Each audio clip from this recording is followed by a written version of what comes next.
Okay, so today let me give you a proof of Danielson-Bayer theorem as we were discussing yesterday. So why this is the theorem that I wanted to speak at last. See, in this course, you have seen two particular parts. One is this mapping class group type space that we discussed yesterday. And so then there is another part, which is the delta hyperbolicity. So I think many people actually discuss delta hyperbolicity, what are delta hyperbolic spaces, what are boundary of a delta hyperbolic space, what are boundary of the hyperbolic space, and all those things, quasi-isometry, quasi-geometry. And then that's one part. The other part is the mapping class group and typology. So what are their relations? Why do people study this geometric group theory where apparently these are two different, apparently from perspective, there's one story of quasi-isometry, quasi-geometry, quasi-isometric map, quasi-geodesic boundaries and all this stuff. And then suddenly you have mapping class group and type space. What's the relation between them? And so one of the fundamental way to explain to you what their relation is the proof of Danielson-Bayer theorem. So this was first done by Nielsen, but apparently Max Dehn knew about the idea of this proof. He has a different idea. Nielsen was Max Dehn's student. And then Bayer give another theory. So what happens in the geometric group theory?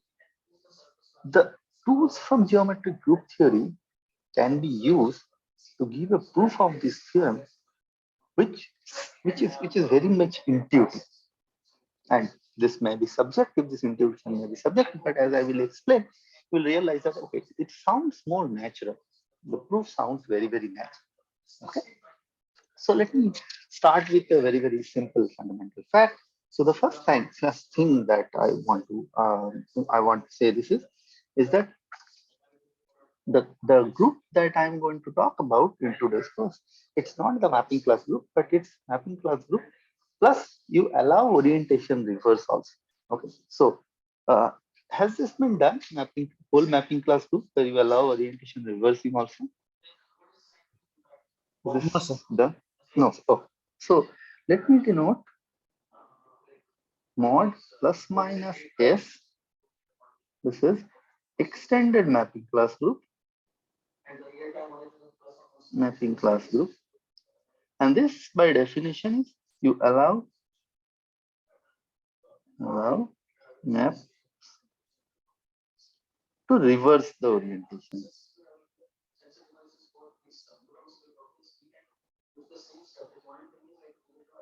Okay, so you consider homeomorphisms without any restriction on the orientation. You consider a set of all homeomorphisms, and then you consider quotiented by isotopic. So this is in true sense isotopic classes of homeomorphisms. Okay, and so what happens to this if you look at from the perspective of the normal mapping class group that we know, that this mapping class group of so the standard mapping class group that we know, the orientation preserving one, sits inside this as an index 2 subgroup. And this you can sort of like intuitively sort of get a feeling of this, that there are two options. You can either reserve the orientation or you reverse the orientation. So there is an index 2 subgroup, but yes, you can prove actually by looking at the action of mapping class group on the second homology of the surface. Okay. So once you start with the orientation, okay, so first of all, I'm talking about oriented surface. I'm not talking about non-orientable surface. I'm talking about orientable surfaces. So once you have orientable surfaces, you know the second homology is Z coefficient homology, trivial coefficient homology is Z. And so there is a two options. It gives you a map from Z to Z. It can either take 1 to 1 or 1 to minus 1. So it either preserves the orientation or reverses the orientation. So that gives you an index 2 subgroup. That's the pretty much picture. So what we are going to do today is we're going to focus there. All mapping classes, not necessarily orientation preserve. Because algebraically, when you try to give an algebraic description of mapping class group, orientation doesn't pretty much have an algebraic description per se. So you have to borrow some kind of tools from homology or something from topology. So if you want to have a purely algebraic description, you have to get rid of orientation. Something. That's why you consider the extended mapping class. Okay. This is the first thing. Second assumption that I will keep always. So S for this talk, I will assume S is a closed surface. So this result has a version for punctured surface, but that's very, very weak. And that is very complicated. Not actually complicated, but it's relatively technical. So we won't go into this. So for here, we will assume S to be closed surface. By closed, I mean compact without boundary.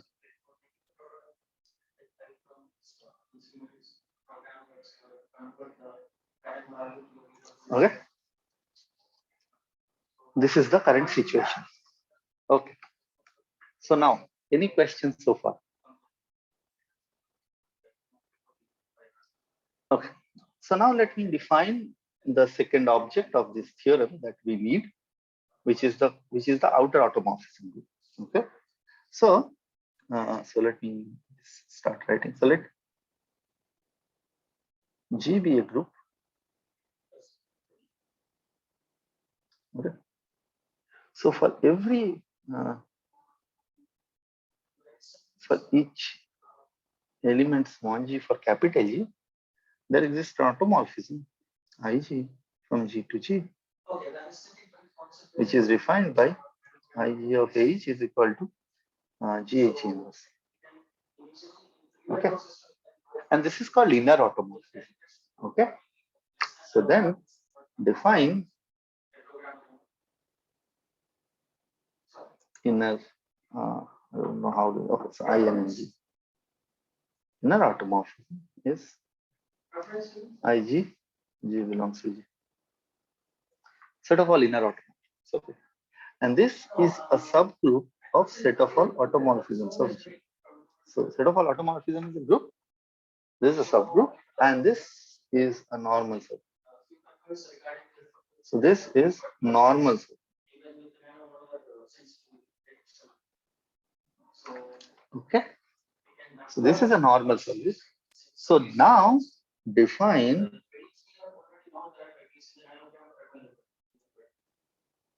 so these are inner automorphisms. So if you quotient automorphism group by inner automorphism, what is left is a quotient group, and that is called group of all outer automorphisms. So define out G by inner G, and you define it out. This is called outer automorphism. So these are elements of here known as group of outer automorphisms.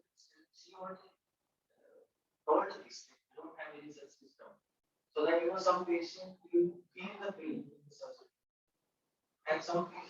So you can think of it as group of automorphisms which are not inner, which do not come from conjugation. So is the definition of group of outer automorphism clear to everybody? Any questions? Okay. So now let me state the theorem. So what is our theorem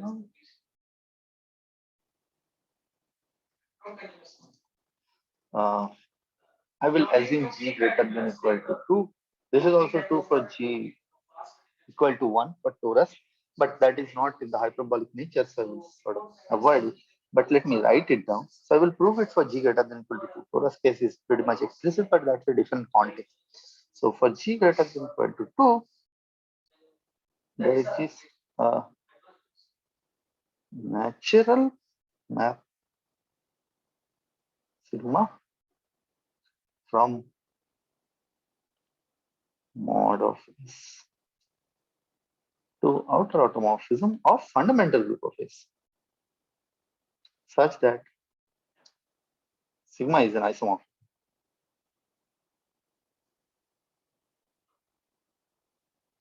So let's repeat the statement of the theorem. The theorem states you have a natural map, natural homomorphism from whole of the complete mapping class group, the extended mapping class group, to the outer automorphism of the fundamental group, which is an isomorphism. So this theorem gives you a completely algebraic description of mapping class. You don't need anything, any kind of entries or any kind of homeomorphism, anything. It's just purely outer automorphism group of the phi 1 G. It's completely algebraic description. And this map is natural. Sigma map is quite natural. Okay. So before going into that, any question regarding the statement?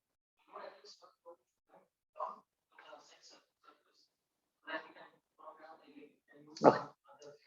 So am I audible by the way? Is there too much noise or anything? Yes. Is there too much noise or anything? Yeah, that is actually. Yeah. I tried to reduce it, but in office. So yeah. Can you please explain what is the meaning of natural here? So I'm coming to that. So what is an element of mod plus minus extended mapping class group? It's a homotopy class of homeomorphism, right? Every homeomorphism induces an isomorphism in the fundamental group. So every homeomorphism of a surface induces an isomorphism in the fundamental group. Okay. So the point here is this way, if I just forget about outer, if I just take automorphism, I always have a map. Always. Set of give free homomorphisms gives you an automorphism. So that is a natural map. Point is this natural map actually gives you a natural map from mapping class group, meaning if you have two isotopic homeomorphism, they give you same isomorphism, not in the automorphism group, but in the outer automorphism. So it's actually the quotient of the natural map. That's what I mean by saying there's a natural map. Okay, is it clear? Yeah. So I will explain what's the map. So let me explain the map. So step one, define sigma.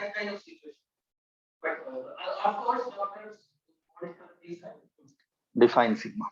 Okay. So how do we define sigma? Okay. To define sigma, I will explain a statement, and this statement is very useful. So let me start with this statement. So let S be a surface whose Euler characteristic is negative. We are in this scenario. We have assumed it's a closed surface, G greater than or equal to 2. So we are in this scenario. It's a negative. Okay. So then the universal cover, it's a hyperbolic space. So it's a G greater than or equal to 2. So its universal cover is actually homeomorphic to R2. It's isometric to H2, but it's homeomorphic to R2. So then the universal cover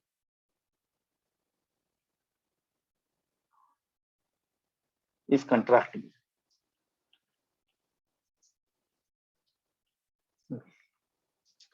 So it's a universal cover is contractible. Yeah, any question? Like, yeah, it should be less than 0, right? I guess. Yeah, sorry.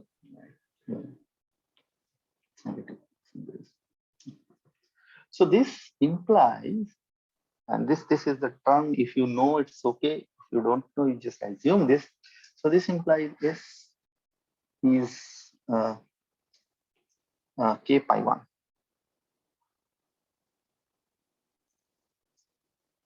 So what's the meaning of this K pi 1? So given a group G,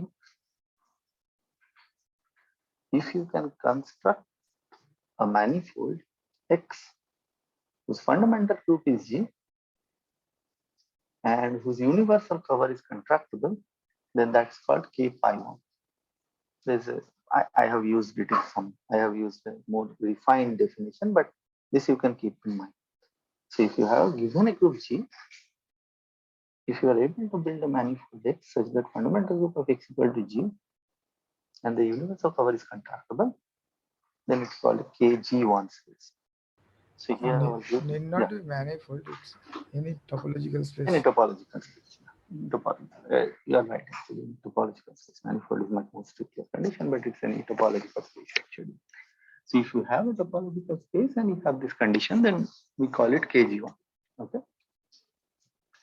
So so what's the benefit of having a KG1 spaces? And so this is the benefit of having a KG1 spaces. So given any KG1 space, there is a bijective correspondence. Let me write down this bijective correspondence.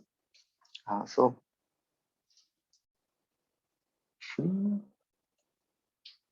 homotopy classes. So you need homotopy or isotopy. Let me see. Homotopy classes or something.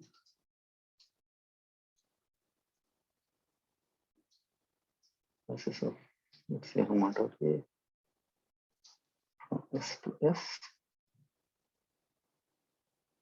So yesterday we have seen, yeah, any question? So yesterday we have seen this, that free homotopy classes of simple closed curves corresponds to conjugacy classes of elements in the fundamental group. Okay, and so this with okay, I shouldn't say this is a baby version. This is a very, very easy version, but the statement that I'm going to write, sort of the analogy of that statement, that free homotopy classes corresponds to conjugacy classes in the fundamental group. The same analogy holds for free homotopy classes of map from S to S, and this corresponds to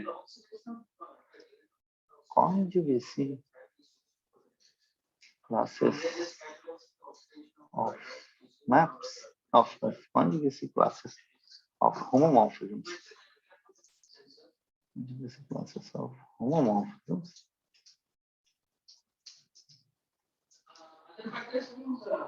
from pi 1 to pi 1. Okay. So this statement tells you that, so see, homomorphisms gives you isomorphism in the fundamental.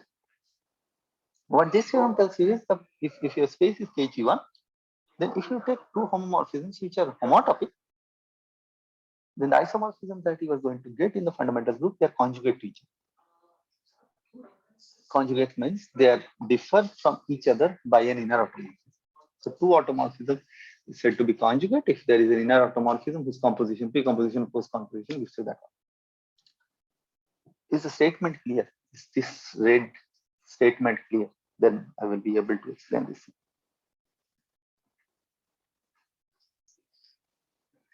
Okay. Okay. So now we have understood this. So let me see how you define this sigma. Okay. So to define sigma, so choose. So first we choose P, some base point of this. Choose some base point of the point. Okay. So now let phi from S to S be a homeomorphism.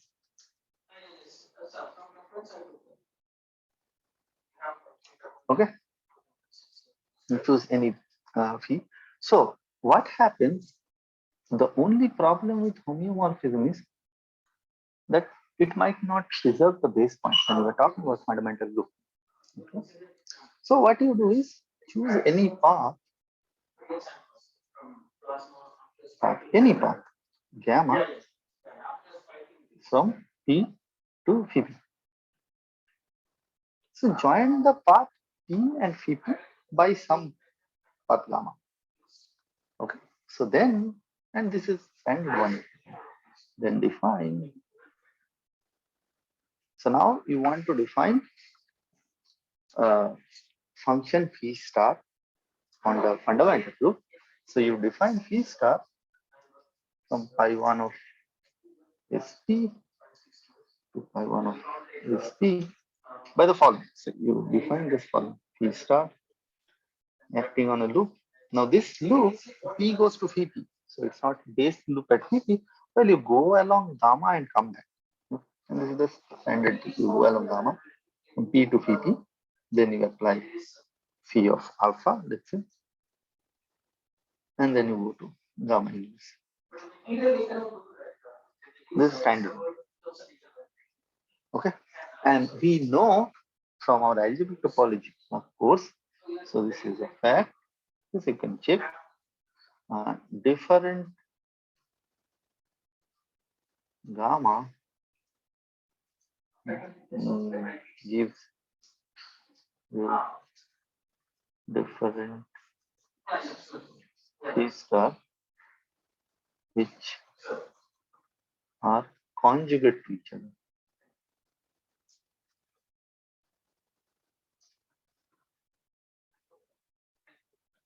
And so the idea is what happens is if you have gamma 1 between P to Phi, you have gamma 2. So what you can do is you can consider this and go along gamma 1 and come along gamma 2. This is a loop. So if you going along gamma 1, gamma 2 differs by this loop. And so if you do gamma 1 composition, gamma 2 inverse, composition alpha, composition gamma 1, gamma 2 inverse, whole inverse, then you are going to get from gamma 1 to gamma 2. So the changes of paths between P to gamma P will result in different of Phi star which are just conjugate to each other. This is a basic fact, very check very easily.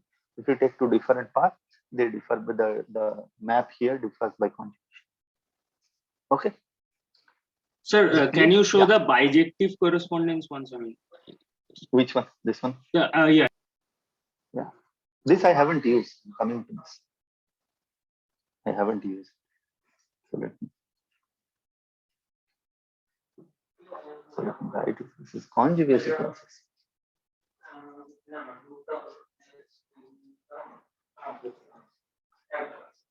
Okay. Is it okay? Yes, sir. Yes. Okay. So now, if you use this fact that free homotopy classes of map gives you conjugacy classes of homeomorphism, with the map we have defined in star, you see that we have a map sigma from extended mapping class group to so I'm telling you this now. Outer automorphism group defined by sigma of P is equal to P star.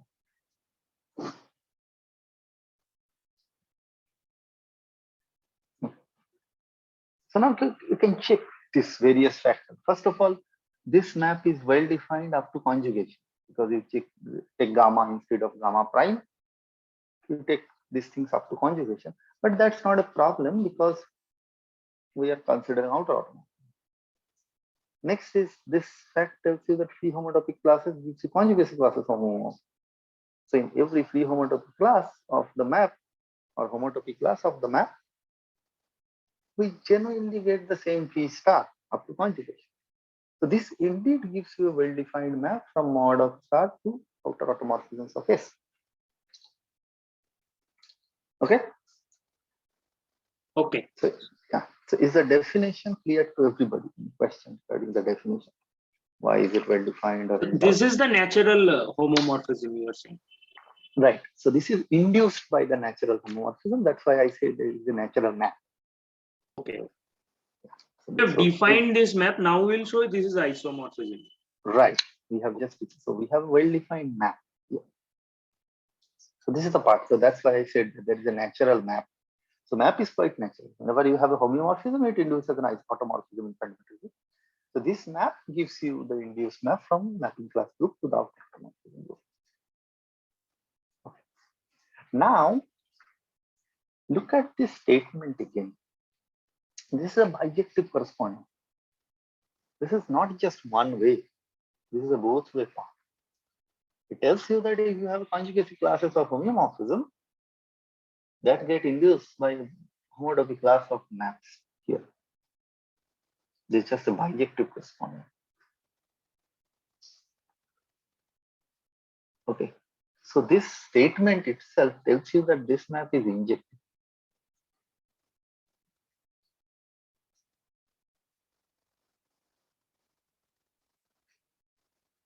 So if you have two homeomorphisms which are not homotopic,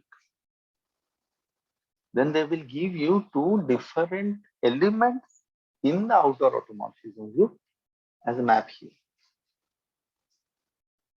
This is actually a consequence of this thing, K pi 1. Actually, consequence of K pi 1. So this map is injective, that is clear. This map is injective. And this map being injective is independent of the surface is closed or bounded or surface has anything. This is just a purely topological fact that this map is injective. You don't need anything else. So this injectivity of this map follows purely because of topological reasons. Homeomorphism gives you automorphism. Homotopy class of gives homeomorphism gives you conjugacy class of automorphism. That's it. That's all you need. And because there is a one-to-one bijective corresponding, this map is injective. So this homomorphism, so this sigma, oh, by the way, sigma is a homomorphism. Just check, please. This is just a standard result. If you have two homomorphism, if you take the compose, the corresponding map into. So there is a natural map from the set of a homomorphism to the set of a fundamental group. That map is natural. That means if you have composition or functorial terminology, that you can check. But the important part is the sigma is an injective homomorphism.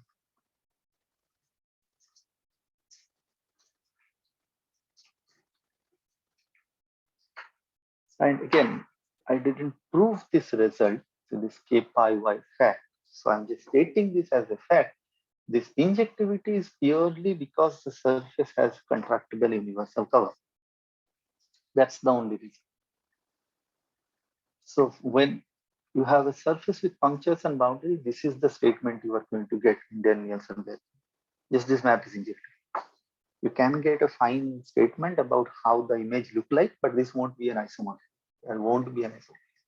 If your surface has boundary or punctures, this is a free group out of pi one of S.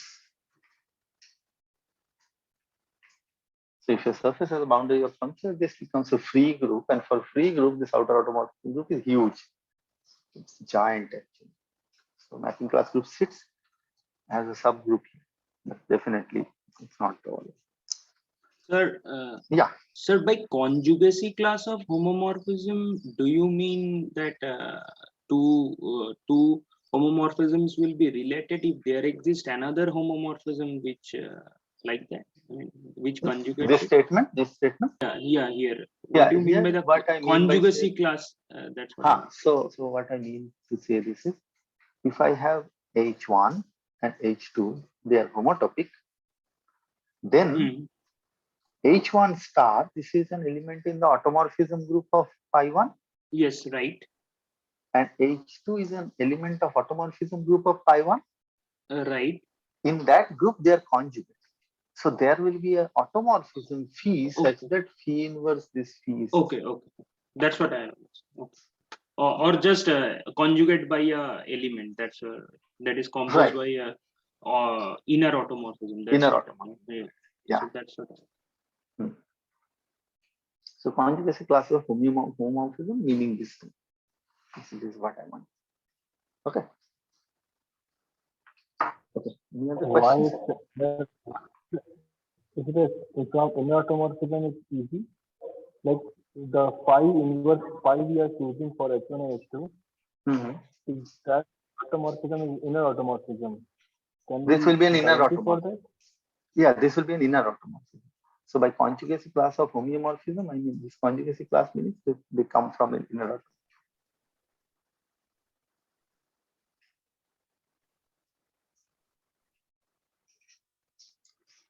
Neeraj, is it? So here I'm saying that this comes from inner automorphism. They differ to each other by an inner automorphism. That's what it is. Okay. So is this same as out of pi 1 basically? Which one is same as out of pi 1? The right hand set.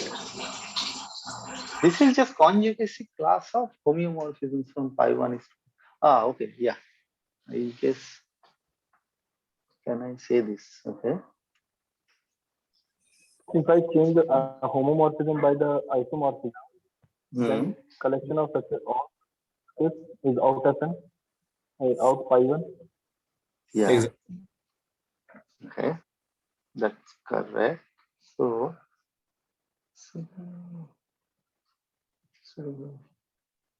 That is exactly we are trying to prove, I think. Right. Yeah, so this part will be, so the right hand side is actually, yeah, so this part right hand side will be the outer automorphism, right? Correct. So here I'm just, okay, so Left hand side is free homotopy class, and there we have isotopy, right? yeah, so one thing, that's what I was about to say, that the one thing that I'm ignoring here is the base point. So here when I'm saying the conjugacy class of homomorphism, so what you can say is, okay, you fix a base point and then you consider the homomorphisms, and then you consider the conjugacy classes of homomorphisms in that. I guess that's the statement I want to make. If that is true.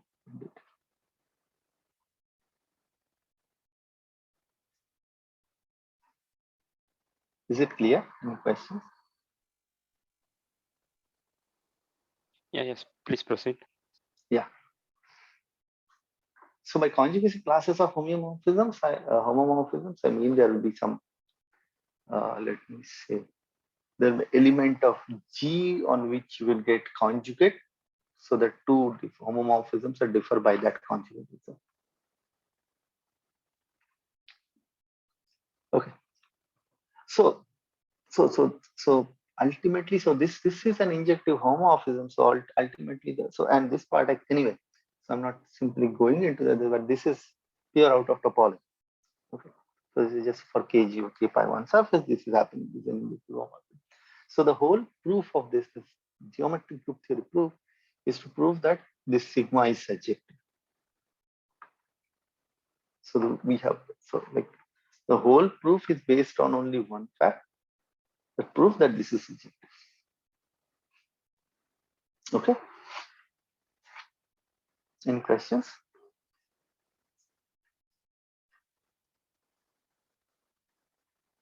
Let me see how this proof we can do.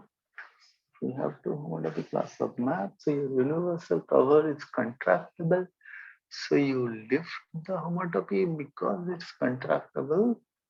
The homotopy can be, this homotopy gives you there, and at the top you get the map, and so that map gives you a conjugation at the bottom map. Yes, this part is not hard. This is not hard. Okay, I may discuss. I may be able to discuss this in tutorial. Yes, but I was thinking for the general result. But yeah, surfaces we can explicitly constitute. What I was thinking about is like if you have free homotopy classes of maps, so you basically have S cross I to S, and then the universal cover is contractible to you, given to you. So S cross I to S, and this universal cover is contractible. And so then what we'll do is here we'll construct this thing. And so this will give you a map, and this is contractible, so I can pull this map. And here I will play with the contractibility to get the conjugation at the bottom. So let me see if I will try to give you proof of this. Anyway, yeah. So let us go to the major part of this, which is, so we want to show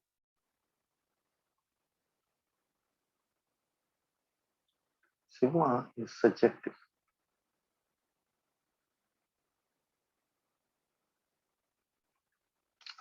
Okay, and this is the part where sort of we will use whatever we have known so far about quasi-isometry, quasi-geometry, and all those things into the picture. Okay, so I will state some results here, and I will ask you whether you have seen this or not. So most probably you have already seen this result in some form or other in your class. So the first result is I1 of S is quasi-isometric to upper half plane. Have you seen this result? I mean, I definitely know you have seen this result. I just want to say, can you identify it as a corollary? Miller's-Quartz lemma. This is Milner-Schwarz lemma. So what happens is your surface. Okay, so let me write down why this follows from Milner-Schwarz lemma, and this is the intended reason. The Euler characteristic is negative. Here, I think I have written less than equals to. Yeah, sure. Be careful. Euler characteristic is negative. Then this implies that still the universal cover is isometric to upper half plane. Okay, so this means fundamental group acts on upper half plane. This action is by deck transformation, therefore it is properly discontinuously such that the quotient is same as S, which is compact. So the Milner-Schwarz lemma tells you that if you have a finitely generated group, phi1 is a finitely generated group, you have A1, A2 up to A2G, B2G, A1, B1, A2, B2 up to A2G, B2G, with the commutator being 1. So that's a finitely generated group, finitely presented group, in fact, and it acts properly discontinuously on the upper half plane, which is a metric space, which is geodesic path metric space, and the quotient is compact. So Milner-Schwarz lemma tells you the group is quasi-isometric to upper half plane, where the metric are here. The metric is word metric, and here it's the hyperbolic metric. Okay. I want to pause a little bit. I want everybody to understand this statement. Is it clear? Any doubt why the fact is true? This is probably the most popular application of Milner-Schwarz lemma. This is why we use geometric group theory to study any kind of hyperbolic surface. This is a starting point.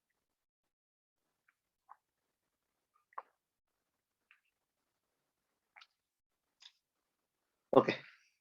Any questions? Okay. Fact 2. This probably you have already seen. I'm just writing it out again. Fact 2. Any automorphism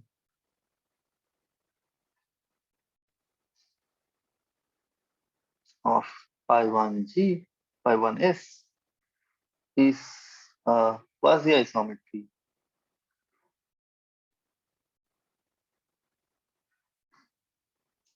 in any word metric.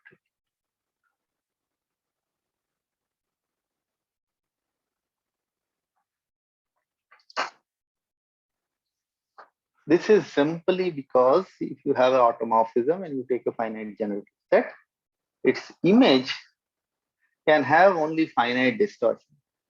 Meaning that if you have generating set S1 to Sn, you look at phi S1, it can be written as a product of S1 to Sn. So that's a K1 of them are there.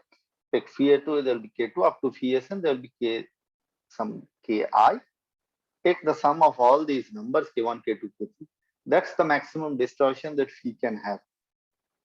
And phi is invertible, so other way around we will also get this. So this is an automorphism. I guess this has been done. I think this has been done in any application of quasi-isometry. Has it been done that any automorphism gives you quasi-isometry in the word metric? In fact, it will be bi-elliptic, right? It will be bi-elliptic, yes. But again, I just need it to be quasi-isometry. Yeah, it will be bi-elliptic. Yeah. It's equivalent to saying the change of generator won't affect. Exactly. It is equal to saying that if you take any two, yeah, absolutely right. It's equal to saying that if you take any two different generating sets, then the both word metric, in both word metric, these groups will be quasi-isometric. Absolutely. Yeah. That's the state. Right. Absolutely. That's the state. Okay. So now these two results I will need. So please remember the goal for us is to go from topology to algebra. or to be very specific, you want to go from geometry to algebra. And so if you want to understand from geometry to algebra, our algebraic object must contain some geometric information.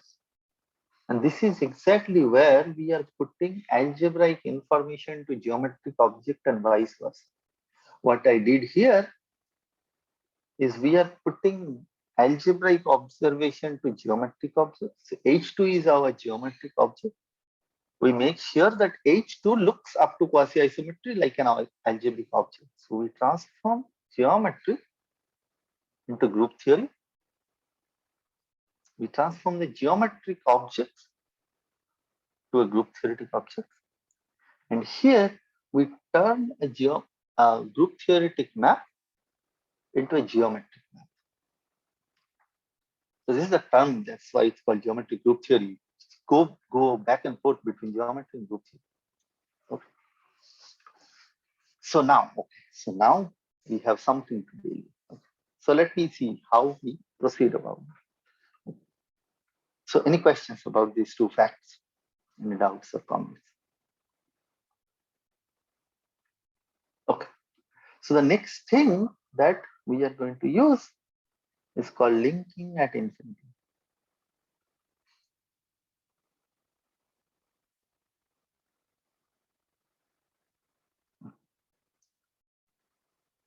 So what is a linking at infinity? So let me explain to you. So let alpha and beta are two elements of the fundamental. Okay. So this implies alpha and beta. This is pi 1s, which is same as group of Aldec transformations. So let's say I have the fix a covering. So I just fix for all covering. And this sits inside the isometric group of upper half plane, which is PSL2R. Okay. This we know. Now, because I have taken closed surfaces, there are no boundary or puncture, alpha and beta are will be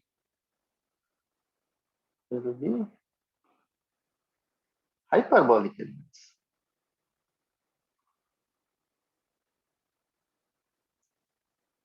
In PSL2R. Okay, this is just a basic fact because every curve in the surface is essential. Every non-trivial, non-homotopic curve is essential. So there is a minimum length, and if a minimum length exists in the universal cover, then the element is hyperbolic. Minimum non-zero length. So there is a minimum non-zero length. The translation length is the length of the curve, and the translation length is non-zero, our element is hyperbolic. So if alpha and beta will give us hyperbolic elements in PSL2R. Clear? Okay. So this implies alpha and beta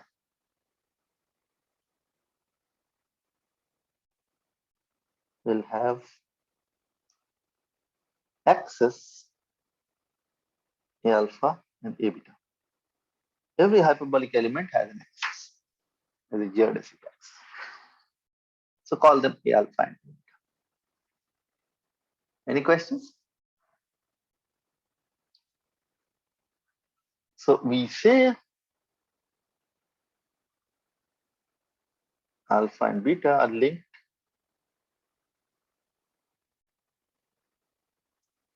if alpha intersection A beta is non-empty. So remember, A alpha and A beta are geodesic. In two geodesic in upper half plane, they can either intersect or they can't intersect. That's the only thing. They can either intersect or they are disjunct. And so we say that they are linked if they intersect. Okay.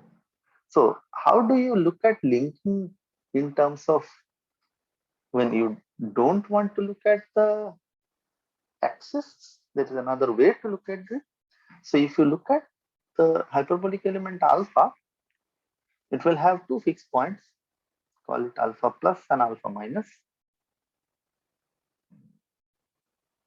Alpha plus and alpha minus. So suppose you don't want to look at the axis, so you'll have somewhere like alpha plus or alpha minus. And so whenever you start with any points here, you keep on applying alpha, it will converge to alpha plus. And if you keep on repeating alpha inverse, it will converge to alpha minus. So you can detect alpha plus and alpha plus minus just by starting with any point and applying alpha repeated. Similarly, you can do it with beta plus and beta minus.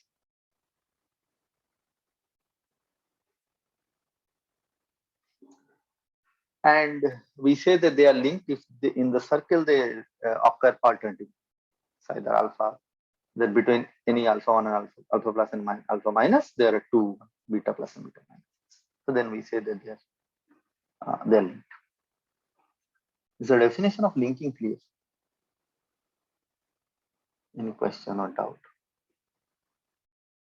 So you can either think of them in terms of the axis of the two elements, the hyperbolic element, or you can think them in terms of the pair of fixed points. Any questions? Okay. So now the first thing that we would like to do is to state that, so the first thing that we would like to do is This to state intersection will always be singleton, right? if they intersect. Yeah. Yeah. There are two geodesics. So they can either intersect or they are disjunct. Intersect in a single point or disjunct, right? Okay. Okay. So now we are at a place where we can state the first statement. So how do we prove something like subjectivity in this map? So the idea is, if I have an outer automorphism of fundamental group, this outer automorphism should in some sense capture some geometric information.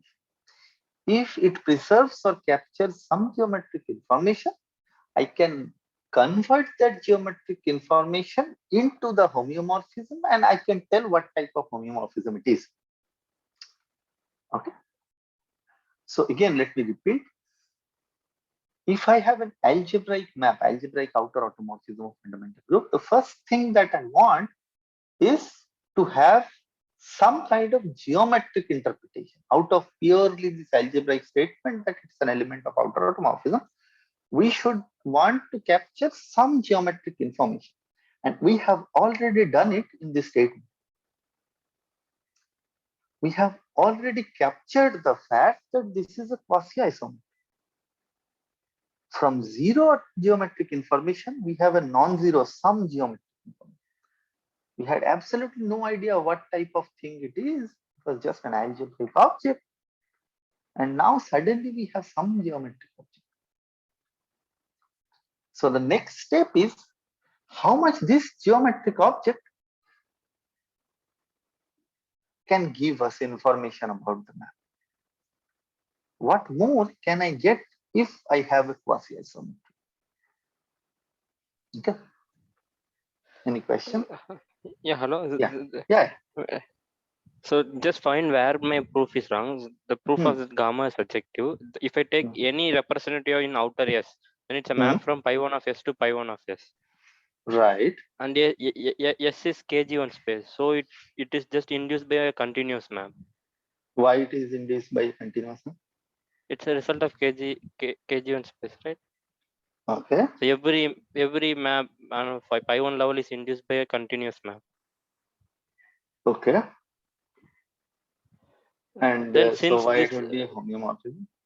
On pi 1 level, it's isomorphism. Therefore, it should be homeomorphism on a topology level. So it's a homeomorphism from S to S. Take its representative class in mod plus or minus S. So you were saying that, let's say I don't start. Isomorphism implies homeomorphism. How do you do that? No, that's not. That's a general statement. If there is an isomorphism in the fundamental group, that gives you an homeomorphism in that. That's the thing you. Is that in general true? If you have an isomorphism in the fundamental group, do we have a homeomorphism in the thing? Okay. Yeah, it may not be true.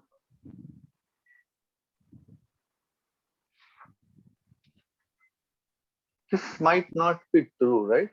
Yeah, it's not true. It's not true. It's not true. Right. See, this is the problem. In for punctured surfaces, even that is so. So what I was talking about is, yeah. So the thing is, suppose I have punctured surface and I have two punctures, and one of them is base point, and sorry, three punctures, and one of them is base point, and other two are allowed to move. And so what happens is, if I take an automorphism which takes this generators, and well, I have to think. Okay, no, straight out of mind, I don't think it is making sense. But yeah, so given an automorphism, I cannot directly construct a homomorphism. But I cannot create directly a homeomorphism, right? No, even for pi 1s, I cannot create a pi 1. How will I create? That's the case. It should be straightforward. No, that won't be true. That won't be true. That won't be straightforward. So what I can do is, you are in some sense right. What I can do is, if I have an isomorphism in the fundamental group, I can create a homotopy equivalence. That I can do in K pi. I think that's what you meant to say. Am I right? Something?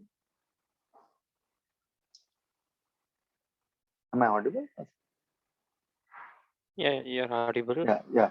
So the statement is, in K pi 1, what you can do is, if you have an automorphism of the fundamental group, you can create a homotopy equivalence in the surface which gives you that automorphism. That you can do. But Yeah, why it's that? clear. Yeah, so the homotopy equivalence, going from homotopy equivalence to homeomorphism is a long goal, right? That is the hard. Yeah, you are right. You said the continuous map, right? That was actually true statement. You are absolutely right. So let me state. So let me give the statement that you made. So if I have a homomorphism of the fundamental group and it's a K pi 1, I can create a continuous map which induces this one, which induces this homomorphism. You're absolutely right. But then how do I make sure that this is a homeomorphism, even if the bottom space is automorphic? Right? Yeah, now clear. Now, yeah. So yeah, I was also for a moment confused. You are absolutely right. I can, if I have a homomorphism, I can actually create a continuous function. So when you said continuous, I got puzzled for a moment. So yes, we can create continuous functions just for Q pi. Yeah. So yeah, we can create a homotopy equivalence, but not homeomorphism. So this whole goal of this thing is actually to create a homomorphism. And in that theorem, one of them has to be CW complex. These are CW complexes. That is not. These are just surfaces. You are making general statements, so that is.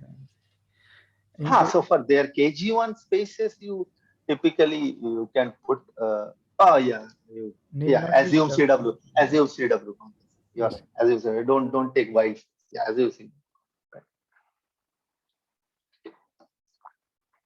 Yeah, you need some kind of simplicial approximation there. Okay. So we have to utilize this fact that an automorphism is a quasi-isometry. So we have to get something out of quasi-isometry. Suppose it's a quasi-isometry. Isometry we know has a lot of geometric structure. What kind of geometric structure does quasi-isometry? And the first thing that sort of why we study boundary, why the boundary is important in quasi-isometry. In this course, you have seen a lot of kind of boundaries. You go to the Gromov hyperbolic space. The first thing people study is, okay, what happens to the boundary? Why it is important? And so the major reason is, so here is one concrete such example. Isometries fixes this property. So if two elements are linked to infinity, their quasi-isometric images are also linked to infinity. If they are not, their images are not. So this is the first result, technical result that we are going to prove. And this is going to be our first main result. So lemma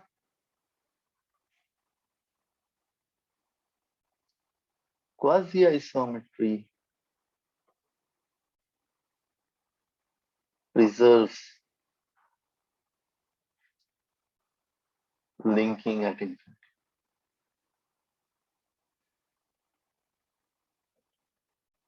Okay. So to be precise, so let me just make this thing very, very precise. So let phi be a quasi-isometry. So let me write down the statement precisely. So let phi be an automorphism of phi1 plus g. Okay, and let alpha beta belongs to phi1 is g. G, yes. If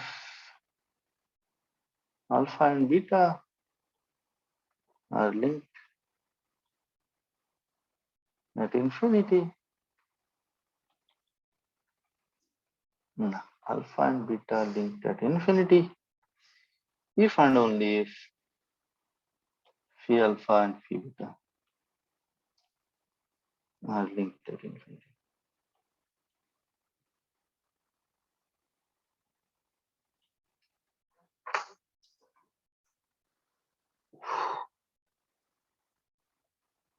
So a statement tells you that if phi is an automorphism of the fundamental group, then it preserves the linking at infinity. And it preserves linking at infinity simply because it's a quasi-isometry. That's what we are going to prove.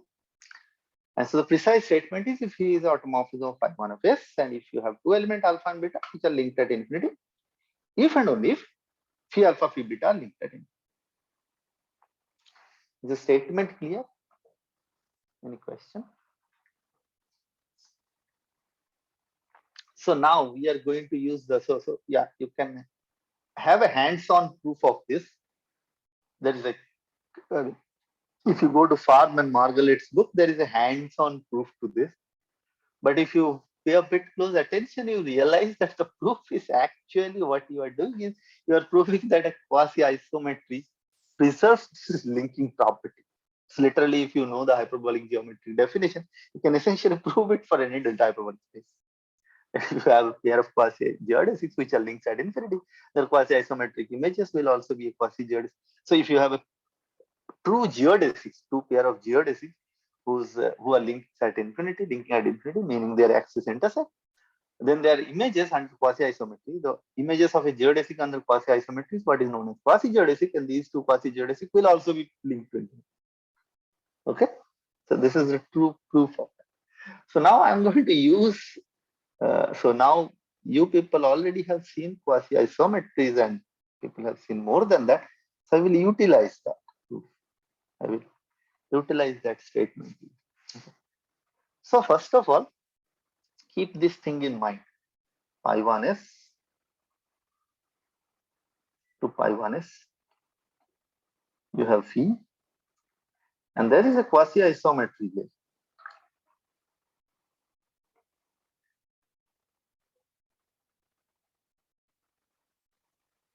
There's a quasi-isometry here.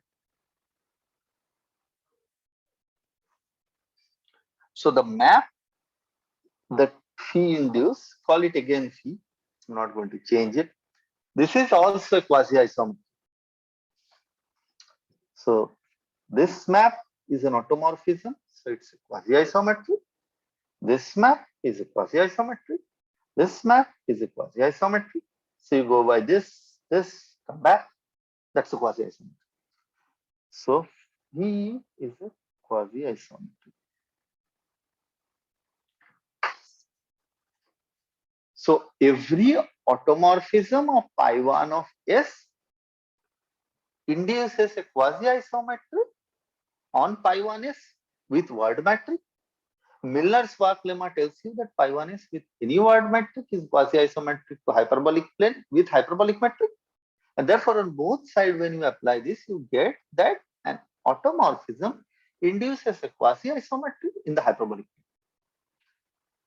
This is the first half of Miller's work lemma.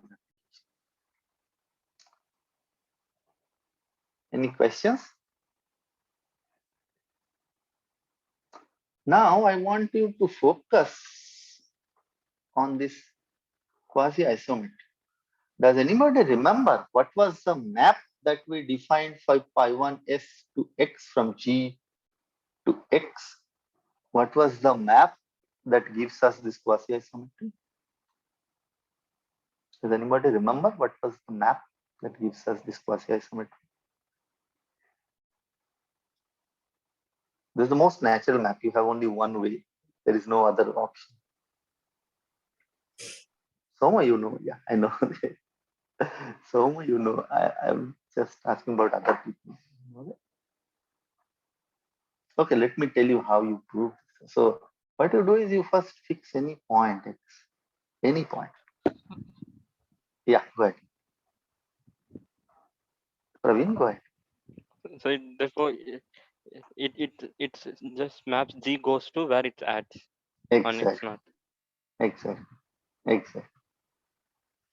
So it's G equals to G into X. So you fix any point and you see how the point moves under the action. Okay. So this is the most natural map you can think of. So this is going to be the same thing here. It's going to be the same thing. Okay. So now let us see how we can proceed about that. So alpha and beta. So let's say alpha and beta are linked in upper half plane. Okay. So we'll use the contrapositive. It's an if and only condition. It's an inverse, then if it's a statement about phi being quasi-isometric, so you can go both way around. Phi is an automorphism, so you can go both way around. So I will just prove that suppose alpha beta belongs to pi1s.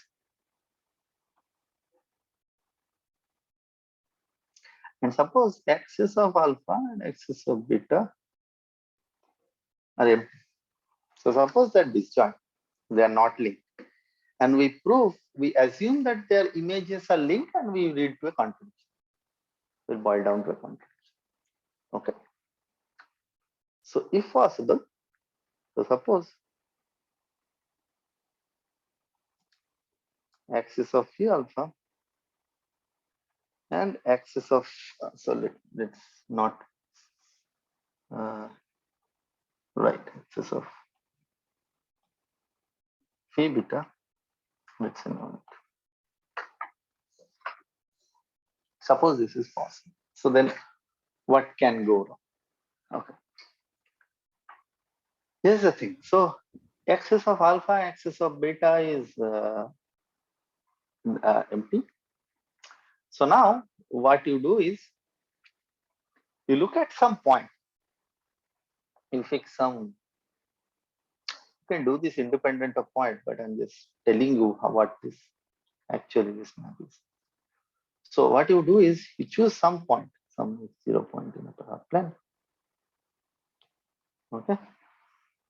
And you look at how power of alpha of x0 looks like. And power of inverse of x0 looks like. So this will converges to the positive attractive point. This will converge to the negative attractive. Okay. Similarly, beta to the power I x0 will converges to positive beta, and inverse of beta x0 will converges to beta negative. Okay. So now here is the thing. Remember, phi induces this map phi, which is a quasi-isometry. What is the image of a geodesic under quasi-isometry. Have we seen that in our course? What is the image of a geodesic under quasi-isometry? A quasi-geodesic. A quasi-geodesic. So we have already seen that, right? I guess we have already seen that. I'm not sure this has been done or not. So let me just write down as phi is a, so let me call this something like phi bar. So as phi bar is a quasi-isometry,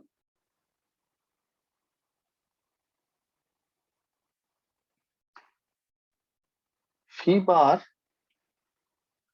of alpha and phi bar of beta are quasi-geodesics. Okay. So now we know this much. Now the second part. Upper half plane is a delta hyperbolic space. What is the property of quasi-geodesic in a delta hyperbolic space?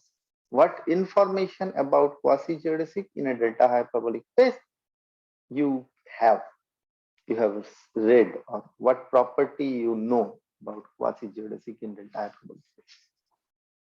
It's fellow trouble. What's that? Yeah, it's a fellow trouble. What's the result? Can you give us? So there exists a geodesic. There exists a geodesic in a bounded neighborhood. Bounded neighborhood.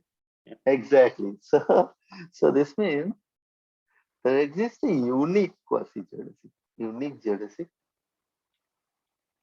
Well, this uniqueness comes from the uniqueness property of geodesic in upper half plane. If you fix the two boundary point, that's what I'm meaning. There exists a unique geodesic in a fixed neighborhood of phi bar of alpha. Call it something, call this alpha tilde. Let me, there's a fixed geodesic alpha tilde. And similarly, there exists a fixed geodesic beta tilde in a fixed neighborhood of phi bar of beta. So what this result name is? This result doesn't have any name. I think this has been done in your course. This has not been done. It's sometimes referred to as Morse lemma. Morse lemma, yes. So this is sometimes referred to as Morse lemma. But this fellow trouble says what it is actually. Yeah, you can also say fellow trouble, but fellow trouble tells you that if you have two quasi-geodesic which remains in the same neighborhood, then at the end they will be in the same neighborhood. Okay. So the end points will going to be the same. So that's the fellow trouble. The quasi-geodesic, I don't know exactly what it is called. But anyway, so the point is here actually in this scenario, you can actually concretely prove that. Okay. So what you can do is you can just like, you can start this x0 and you can see how each iterate of e to the power I x0 look like, and you join x0 with phi1 x0 with geodesic, then phi2 x0, then phi3 x0, and you can actually prove that this will be a quasi-geodesic, and if you just look at the forward and backward endpoint, it will be within delta neighborhood of the geodesic. So here things can be done more concretely, but just to avoid technicality, I'm assuming the results that you already know. Okay. Right. So now, here is the thing. This geodesic alpha tilde will share the same endpoint as the quasi-geodesic phi bar of alpha.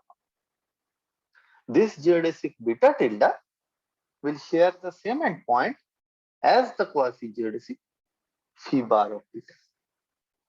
Because ultimately geodesic and quasi-geodesic, they are in a boundary neighborhood. So when you go to the infinity, they converge to the same. So that means phi bar alpha and phi bar beta are linked if and only if these two are linked. Is it clear? Yes. So this implies phi bar alpha and phi bar beta are linked if and only if alpha tilde and beta tilde are linked.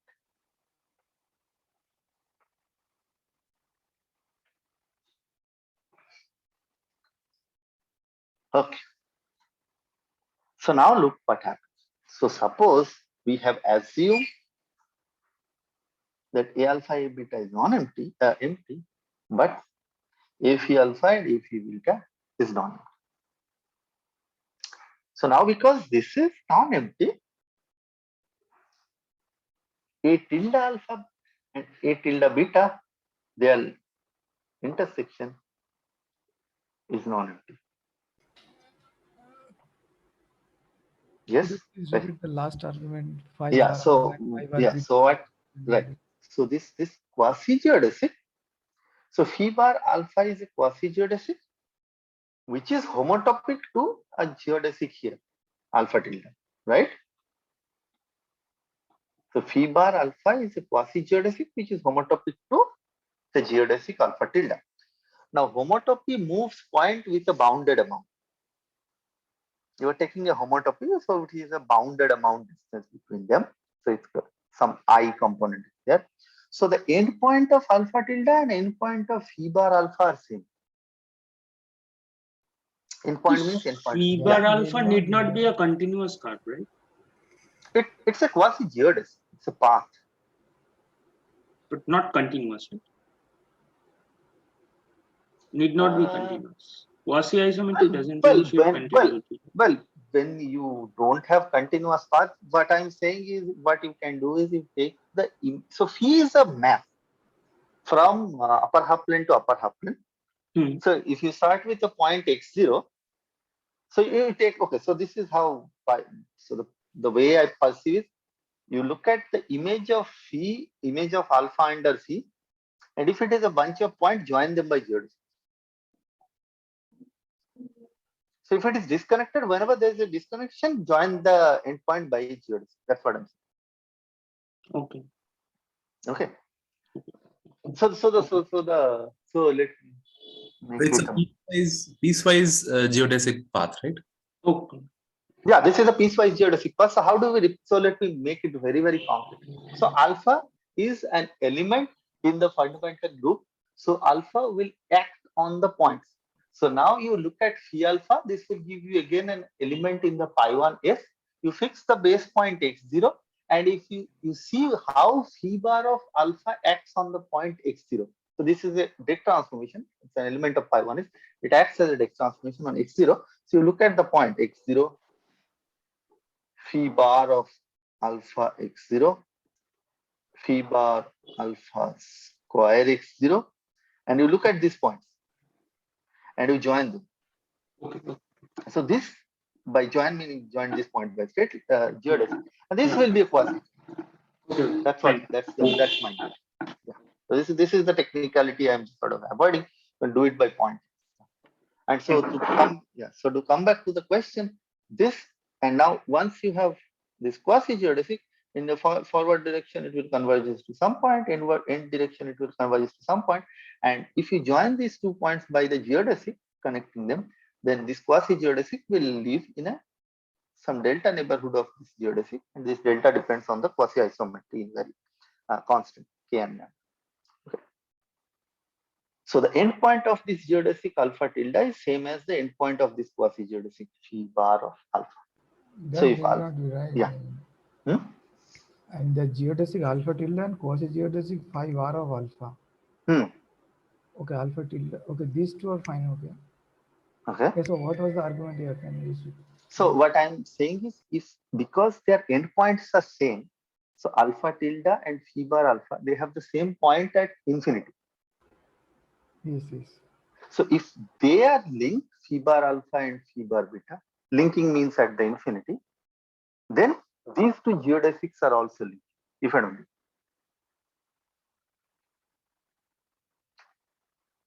Yeah, I mean that is the definition. Fine. Right? That is right. Yeah.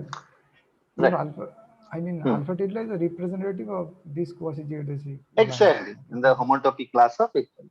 Right. Absolutely. Right. So now No, still We it's have, not. yeah, go ahead. Still, it's not clear. I mean, the alpha tilde and beta tilde, if they are linked, how do you conclude that alpha and beta? No, They no, are no, also. I'm not concluding. I haven't proved. Oh, I see. I see. Oh, I Okay. haven't proved that. I'm about to prove. So what I'm simply saying is phi bar alpha and phi bar beta are linked if and only if alpha tilde and Okay. beta Okay. tilde are Okay. linked. I see. I haven't said that Okay. Fine. alpha Fine. and beta. Oh, sorry. Yeah. So now, yeah, no, this is sorry. So now I'm going to prove that. I'm going to prove that. So how do we prove that? So this is the interesting part. So suppose A alpha and A beta intersection is empty. Okay. So look at the upper half plane, look at the disk or upper half plane or whatever is your favorite. So let me look at the disk. So suppose alpha and beta are two curves which are not linked. So there will be a distance between them. There will be a positive distance between them. Okay. Now the point is, look at the curve.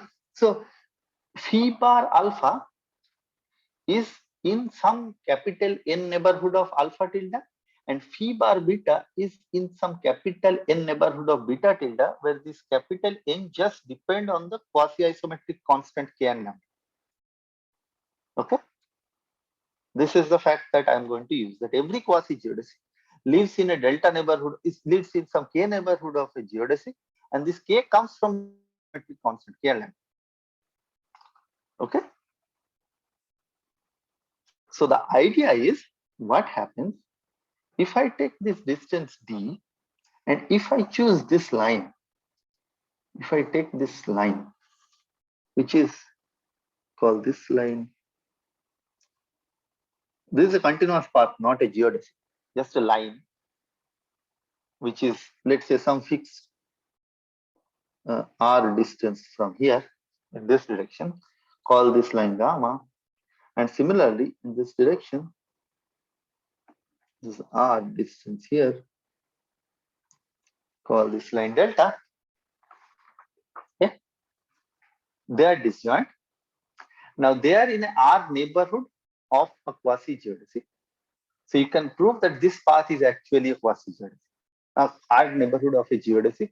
So you can prove that this path is actually quasi-geodesic. Okay.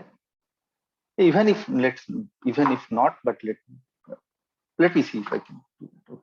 So now what do we have? Now what do we have? How do you define gamma and delta? What's that? What is gamma and delta? It's any. So gamma and delta means I'm just taking the boundary of the R neighborhood of alpha and boundary of the R neighborhood of beta, the other side boundary, the two side boundary. So this is a path. This is not a quasi-geodesic, geodesic. This is just a path. Okay. And let me see if this argument works or not. So then, okay. So now I know that I have alpha tilde and beta tilde, which are, yeah. So I have alpha tilde, beta tilde, which are linked to each other. Now, let me see.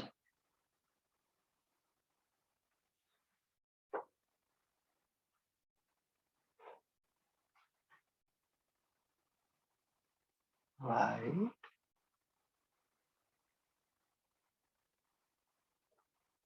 Right. So what is the contradiction? Let me see. So if I have, so what is the contradiction I have? Let me see. So if alpha and beta are not linked, then I will have phi bar alpha and phi bar beta.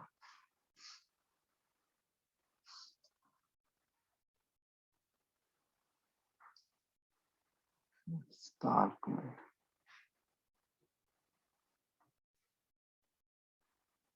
Let me see. So what will be the argument if I have?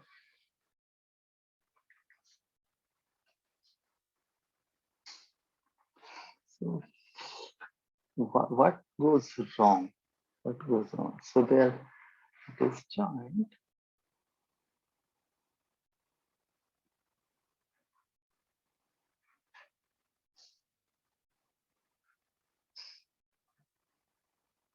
Right. So here's the argument. Okay. So now I realize. Yeah. Sure. See, what's the property of quasi-isometry? So every quasi-isometry can change the distance at most by a scalar multiple of k and an additive multiple of delta, additive multiple of lambda, something. So suppose I have a k lambda quasi-isometry. So if I take 2 points, they can get close to at most k multiple of their original distance plus lambda, right? This is the point. If I take 2 points and if I look at the image under k quasi-isometry, so the distance can be squeezed to at most 1 by k into k times the delta, or it can be expanded up to k times delta plus lambda and squeezed up to 1 by k times lambda minus delta, right? Is that statement clear? So now the point is, if I choose my R large enough, then I can guarantee by choosing large enough, choosing R large enough,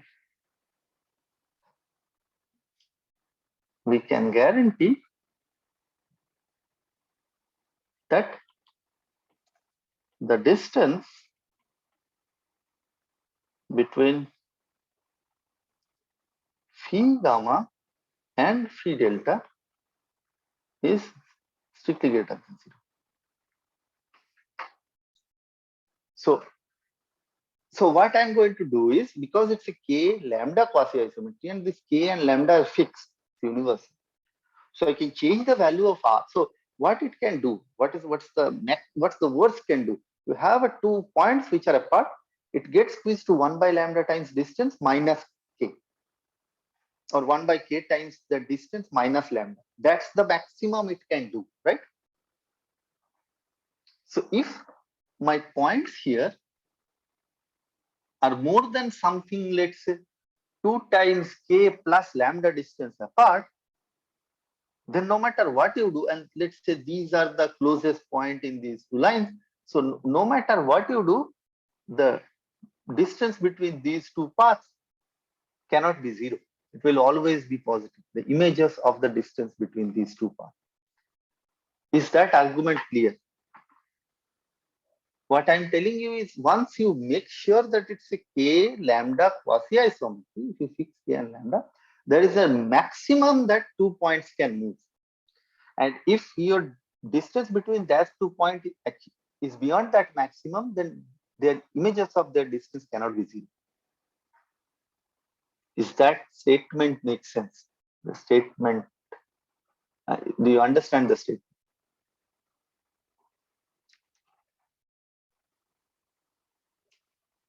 Any questions regarding that statement?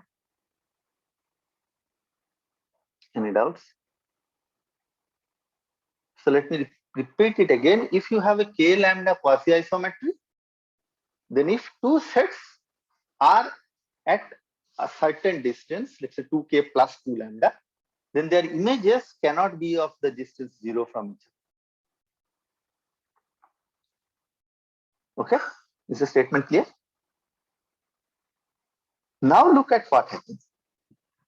This point, this line is at a r distance from this geodesic alpha.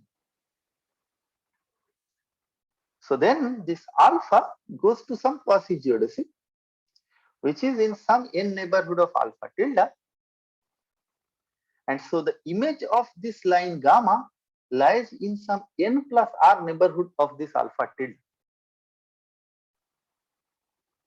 So this image of this path gamma lies somewhere here, some n plus r distance from alpha tilde. Similarly, the image of beta lies in some n plus r neighborhood of beta tilde. And all this n, r, n depends on k lambda, r also depends on k lambda. So that means what? That means we have these two images of these two curves, phi delta and phi gamma, which are on some finite neighborhood of alpha tilde and beta tilde. And alpha tilde and beta tilde are linked. And they are in a finite neighborhood of alpha tilde and beta tilde, and their endpoints are same. So they must intersect. So that makes that implies, so this implies that the distance between phi gamma and phi delta is 0 because they intersect. On the other hand, we have proved that their distance cannot be 0. So this is the contradiction. Is the argument clear? I will explain this again and again, no problem. Is the argument clear? Am I audible, by the way? Yeah. Is the argument clear? Yeah. So, No, sir, the endpoints are located in two different connected components. I mean, boundary of two different components. Right there. That way we can argue directly. We don't need this gamma and delta. Do we really? How will you argue this? So let me see. I am saying that they are in two different. This alpha tilde, these endpoints are in two different sides of this beta tilde. Right. So what is the contradiction? Tell me. So so no matter how whichever path I take and I join them, the endpoints they should intersect, right? Right. So what's the contradiction? So we have to somehow use that there is a path which cannot intersect, whose images which images cannot intersect, and then we will get the contradiction, right? Okay. That's what I'm doing with all this R neighborhood. So we have to also make sure this gamma and delta you are taking, those are on the other sides of the beta, right? But so far I'm just proving that they intersect. That's it. Yeah. You are right. Yeah. Yes. That's what I say. This is a very specific. Exactly. This is a very specific picture. So if there is a d distance, I'm taking this as gamma and this as on delta, the other side of beta, not the other way. You're absolutely. So I'm just making them far apart to make sure that their images cannot intersect under my quasi-isometry. You're absolutely yes.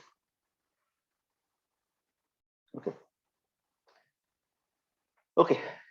Again, any question about the proof? So this actually tells us that if 2 points are linked, two elements are linked, then the images of these elements under quasi-isometric will also be linked. There cannot be anything else. That's sort of the first step to prove this. Yeah. So you stop sharing? Oh, it got stopped. Yeah, it got stopped. Sorry. It got stopped. 1 second. Recording stopped? No. 1 minute. Not 1 second. Don't stop the recording. So now I have we have proved that if 2 points are linked, then their images under outer automorphisms will also be linked. Okay. Now let me tell you what are the sort of. So what is this extra assumption? So yeah, this also proved another theorem. So this also proves that if I take a curve gamma here, bad notation, let's say, if I call the curve, let's say omega here,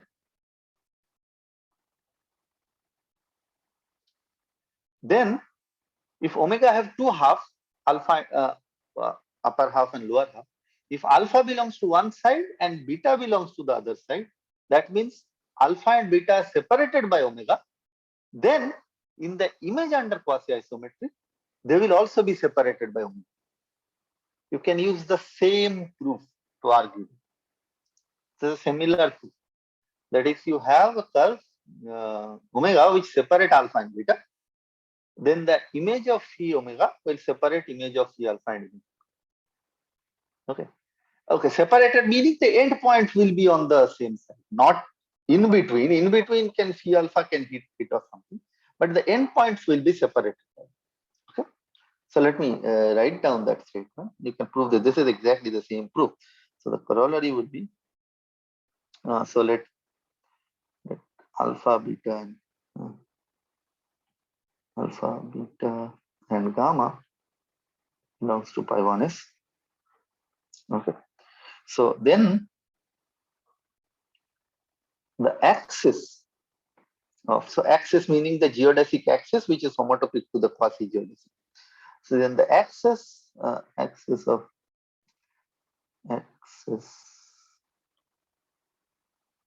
of phi alpha and phi beta lie on the same side of the axis of phi gamma if and only if axis of alpha and beta lie on the same side of gamma. It's the same proof. It's just one extra, you add one extra edge and it's the same. So it not only, I mean, the capturing the linking at infinity is same as capturing which side of a curve you are in. The end points will again, so the point is the same thing. Okay. So now we have pretty much proved the technicality. We can simply finish off the proof. I will just simply set up. I will just simply finishing the proof.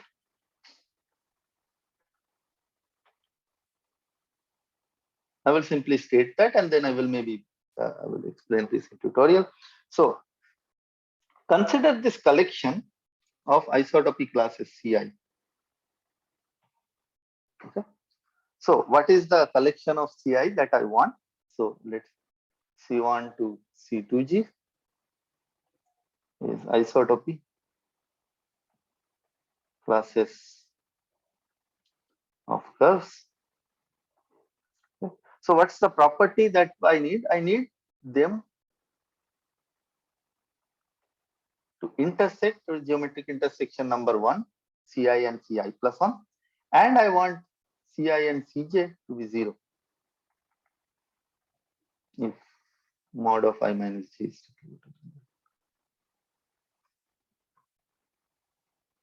strictly greater than 1. Okay. So if you chain.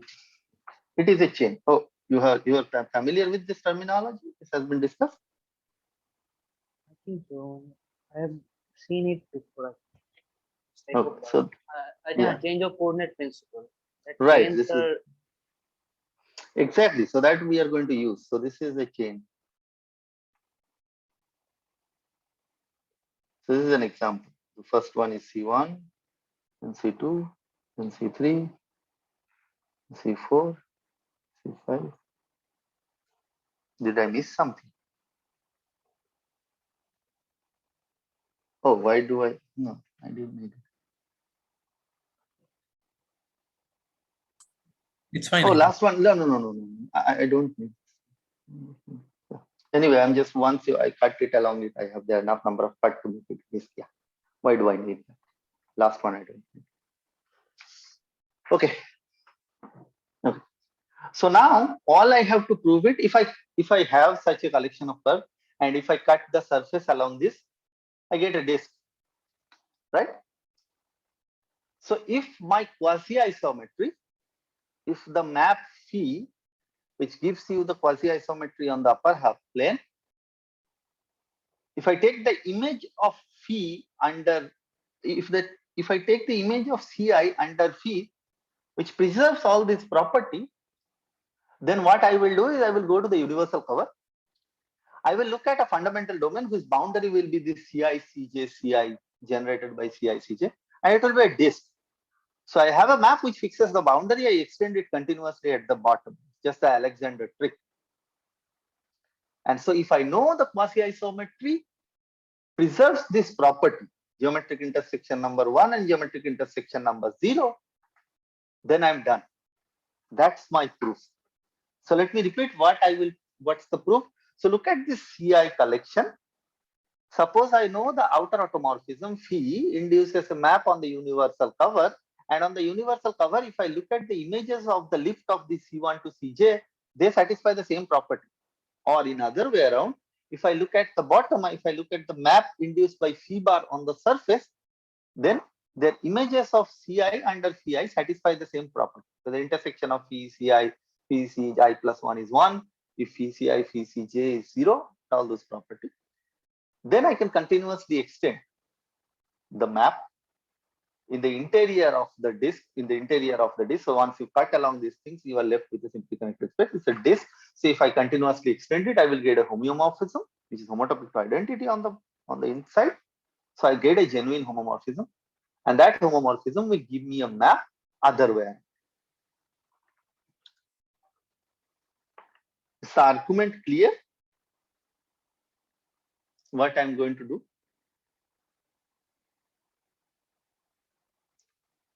So maybe in the tutorial, I will discuss why this. I will just simply tell you that this linking at infinity preserve. So the quasi-isometry preserving linking at infinity is enough to show that these properties are preserved under quasi-isometry. So ultimately, I will prove that quasi-isometry preserves this geometric intersection number being 0 and geometric intersection number being 1. That's it.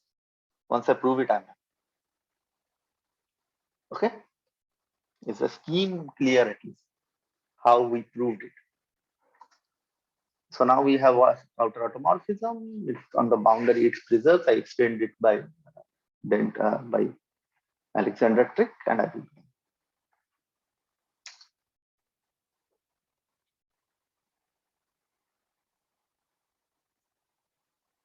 The idea clear? Any questions?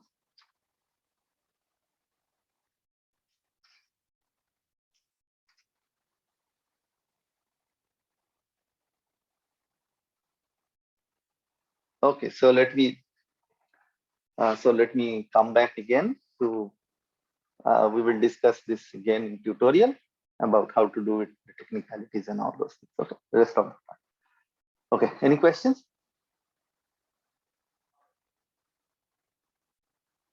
Questions or doubt? So if not, go ahead. Even knowing that this is preserved on the quasi-isometry, the proof is not completed, right? No, it's not complete. Then we have so ultimately what is left is the following. So you will see the image under the quasi-isometry, and as I did, like join the points to get straight lines whenever needed. What you will get is a map at the boundary of the fundamental domain to a boundary of a fundamental domain. You can construct a map from a boundary of a fundamental domain to a boundary of a fundamental domain, which is induced by phi. And then once you have that scenario, that's just a disk you extend by Alexander Lemma or Alexander trick, whatever. Okay. So the extension is unique by Alexander trick. So it doesn't matter how you extend as long as it's a homeomorphism in the boundary, its identity, whatever.